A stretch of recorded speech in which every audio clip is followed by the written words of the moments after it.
Right, we're doing chapter 20, The Ministry of Healing, Ellen G. White, and this chapter is titled General Hygiene. The knowledge that man is to be a temple for God, a habitation for the revealing of His glory, should be the highest incentive to the care and development of our physical powers. Fearfully and wonderfully has the Creator wrought in the human frame, and He bids us make it our study, understand its needs, and act our part in preserving it from harm and defilement. The circulation of the blood. In order to have good health, we must have good blood, for the blood is the current of life. It repairs waste and nourishes the body.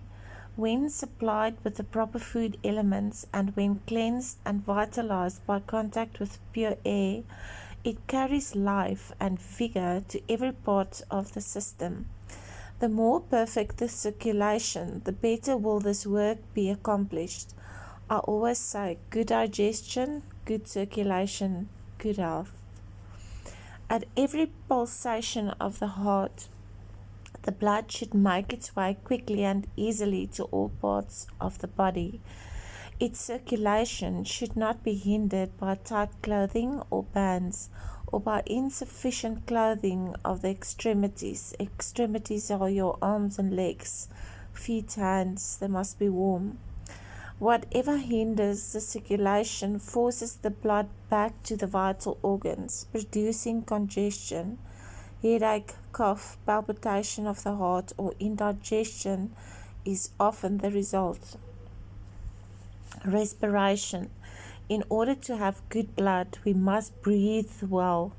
Full, deep inspirations of pure air, which fill the lungs with oxygen, purify the blood. They impart to it a bright color and send it a life-giving current to every part of the body. So if you don't breathe properly, you hinder the circulation of your blood and the quality of your blood. A good respiration soothes the nerves, it stimulates the appetite and renders digestion more perfect, and it induces sound, refreshing sleep. The lungs should be allowed the greatest freedom possible. Their capacity is developed by free action. It diminishes if they are cramped and compressed. Hence, the ill effects of the practice so common, especially in sedentary pursuits, of stooping at one's work. In this position, it is impossible to breathe deeply. Superficial breathing soon becomes a habit and the lungs lose their power to expand. Just check yourself during the day and you'll see how shallow you breathe. Do like 2 or 3 times a day. Do proper deep breathing. Deep inhalation, hold it 7 counts, and proper exhale until all the air is out of your lungs, and then you inhale deeply again. You can do it more than 3 times a day. A similar effect is produced by tight lacing. Sufficient room is not given to the lower part of the chest. Okay, this was those body corsets they used to wear, and they used to lace them up so tight that the woman couldn't breathe properly. The abdominal muscles, which were designed to aid in breathing, do not have full play, and the lungs are restricted in their action. So tight clothes is not the best thing for you to wear. If it's stretch material like fleecy stretch thermo wear that you're wearing in areas where it's snowing, or that's fine. But tight clothes that restricts your breathing is what she's talking about. Thus, an insufficient supply of oxygen is received. The blood moves sluggishly. The waste poisonous matter, which should be thrown off in the exhalations from the lungs, is retained, and the blood becomes impure. Not only the lungs, but the stomach, liver, and brain are affected. The skin becomes sallow, digestion is retarded, the heart is depressed, The brain is clouded, thoughts are confused, gloom settles upon the spirit. The whole system becomes depressed and inactive and peculiarly susceptible to dis-ease. Look just at the difference when you went for a jog and you come back and your cheeks are red and you feel happy and your mind is clear and you breathe properly. The lungs are constantly throwing off impurities and they need to be constantly supplied with fresh air. Impure air does not afford the necessary supply of oxygen, and the blood passes to the brain and other organs without being vitalized. Hence the necessity of thorough ventilation. To live in close, ill-ventilated rooms where the air is dead and vitiated weakens the entire system. It becomes peculiarly sensitive to the influence of cold, and a slight exposure induces disease. It is close confinement indoors that makes many women pale and feeble. They breathe the same air over and over until it becomes laden with poisonous matter thrown off through the lungs and pores, and impurities are thus conveyed back to the blood. So you keep on breathing in dirty air. Ventilation and sunlight in the construction of buildings, whether for public purposes or as dwellings, care should be taken to provide for good ventilation and plenty of sunlight. Churches and schoolrooms are often faulty in this respect. Neglect of proper ventilation is responsible for much of the drowsiness and dullness that destroy the effect of many a sermon and make the teacher's work toilsome and ineffective. So far as possible, all buildings intended for human habitation should be placed on high, well-drained ground. This will ensure a dry site and prevent the danger of disease from dampness and miasma. This matter is often too lightly regarded. Continuous ill health, serious diseases, and many deaths result from the dampness and malaria of low-lying, ill-drained situations.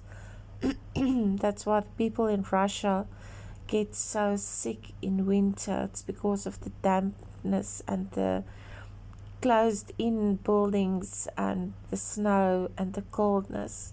So that's a different sickness. That's not viruses or bacteria. That's the damp, that mold. That's no sunlight, no fresh air, and the wetness all the time.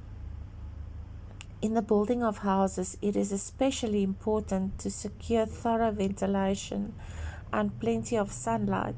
Let there be a current of air and an abundance of light in every room in the house.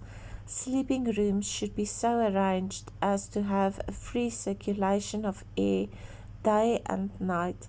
No room is fit to be occupied as a sleeping room unless it can be thrown open daily to the air and sunshine.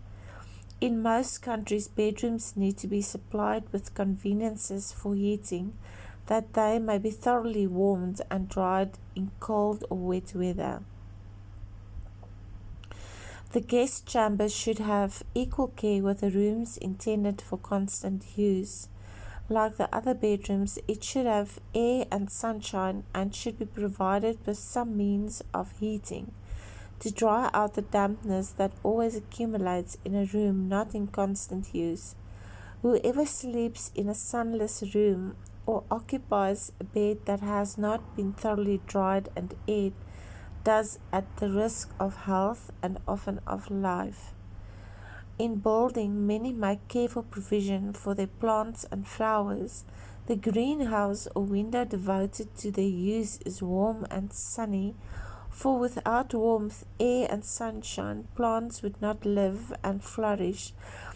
I read something very interesting the other day. I can't remember where it was, but these people grown I can't remember what plants it was, trees or bamboos or whatever, also in a greenhouse.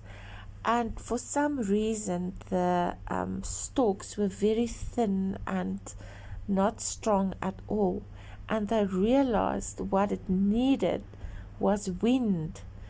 And the meme said that's also what makes us strong in life, is the wind, is the trials that makes you stronger. If these conditions are necessary to the life of plants, how much more necessary are they for our own health and that of our families and guests? If we would have our homes the abiding place of health and happiness, we must place them above the miasma and fog of the lowlands, and give free entrance to heaven's life-giving agencies. Dispense with heavy curtains, open the windows and the blinds, allow no vines, however beautiful, to shade the windows, and permit no trees to stand so near the house as to shut out the sunshine. The sunlight may fade the drapery and the carpets and tarnish the picture frames, but it will bring a healthy glow to the cheeks of the children. Those who have the age to provide for should remember that these especially need warm, comfortable rooms. Vigor declines as years advance, leaving less vitality with which to resist unhealthful influences. Hence the greater necessity for the aged to have plenty of sunlight and fresh, pure air. Scrupulous cleanliness is essential to both physical and mental health. Impurities are constantly thrown off from the body through the skin. Its millions of pores are quickly clogged unless kept clean by frequent bathing, and the impurities which should pass off through the skin become an additional burden to the other eliminating organs.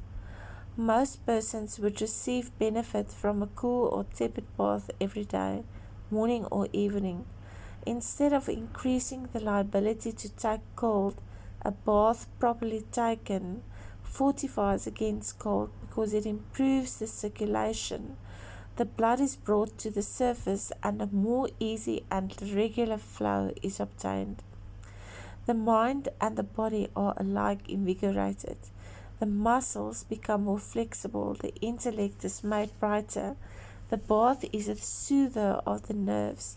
Bathing helps the bowels, the stomach and the liver, giving health and energy to each, and it promotes digestion. It is important also that the clothing be kept clean. The garments worn absorb the waste matter that passes off through the pores. If they are not frequently changed and washed, the impurities will be reabsorbed. Every form of uncleanliness tends to disease. Death-producing germs abound in dark, neglected corners, in decaying refuse, in dampness and mold and must. That's why I say, take your house and clean one room properly every single day. So you spring clean one room every day, then your house is absolutely clean from mold right through the week. No waste vegetables or heaps of fallen leaves should be allowed to remain near the house to decay and poison the air. Nothing unclean or decaying should be tolerated within the home. In towns or cities regarded perfectly healthful, many an epidemic of fever has been traced to decaying matter about the dwelling of some careless householder. Perfect cleanliness, plenty of sunlight, careful attention to sanitation in every detail of the home life are essential to freedom from disease and to the cheerfulness and vigor of the inmates of the home.